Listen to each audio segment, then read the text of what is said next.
The best response to a narcissist is no response at all. I learned this years ago, thank God, from one of my first mentors, coaches, and teachers when I was setting boundaries with my step-parent. I just had my first kid. I was really starting to question some of my family dynamics because I knew what I wanted to provide for my kid was something different.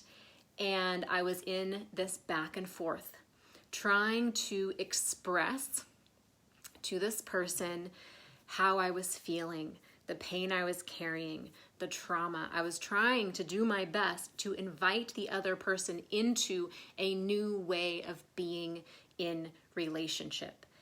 And it wasn't working. Every time I shared my heart and I made myself vulnerable and I tried making it better, I tried changing this dynamic that felt very toxic and harmful and hurtful, the responses I got back were constantly blaming and arguing and this and that and the other and you did this and you did that. And you know what?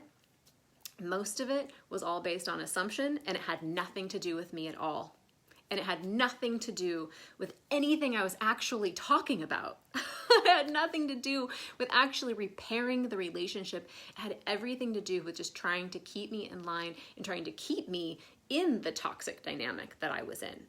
And so my mentor, my coach at the time, he said, no response is still a response, because when you respond to someone who is insistent on making you bad and wrong, and when you are responding to someone who doesn't actually want to have an open conversation with you, who doesn't actually want to hear you, who doesn't actually care about what is going on with you in your heart, and who doesn't actually care about repairing this relationship, when you continue to respond and engage with them, to them, that's a signal that you're open to continuing to receive their engagement. So stop responding. Not responding is still a response. It's still saying, I'm out. I am not going to do this with you anymore. I'm not going to go back and forth with you, and I am no longer open to receiving your communication if it's going to continue to be this way. And you can say that, and it's probably not even going to work. So what really worked for me was that I had to try all the other ways. I tried the blaming, I tried the anger, I tried the avoidance, I tried the direct tactics, and then I got deep and I went into vulnerability and honesty and all the things. And you know what? None of it worked.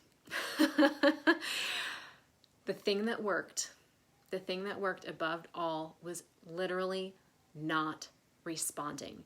And granted, the other person still would reach out and they would still do their hooks, and they even got more intense, and it even started to get really, really personal, deep digs at my core about who I was. And it hurt, but I chose to not respond. And eventually the conversation was over, and I no longer had to be in this cycle, because it really is true. And I don't like using, I feel like the word narcissist is thrown around all the time. There's lots of people who are called narcissists who I don't think are actually narcissists. We're all just broken people. But with a narcissist, or anyone who makes anything about themselves and is not actually present to the relationship, when you respond at all, it doesn't matter what your response is. To them, that is an invitation to keep communicating with you. So, not responding is still a response. And not responding is the best response you can have with someone who's insistent on not changing, someone who's insistent on blaming you, someone who is insistent on not actually showing up to be in a relationship that is equitable, kind, loving, caring, respectful, compassionate, joyful, right?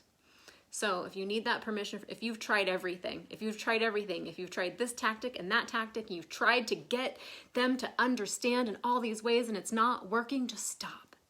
You have permission to just stop.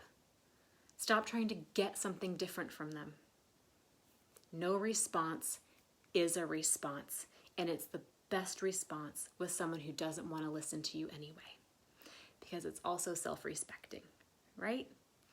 Hope you find this helpful to me today. It was one of the best pieces of advice I've ever received in my life. I very rarely had to actually employ it, but it's gold. Hope you're having a beautiful day. I'm Jessica Amos. I'm a transformational coach. I'm the founder of Stay With Yourself, the practice of being who you are, where you are, and no response is honoring who you are, where you are today. All right? Talk to you soon. Loving you. Bye.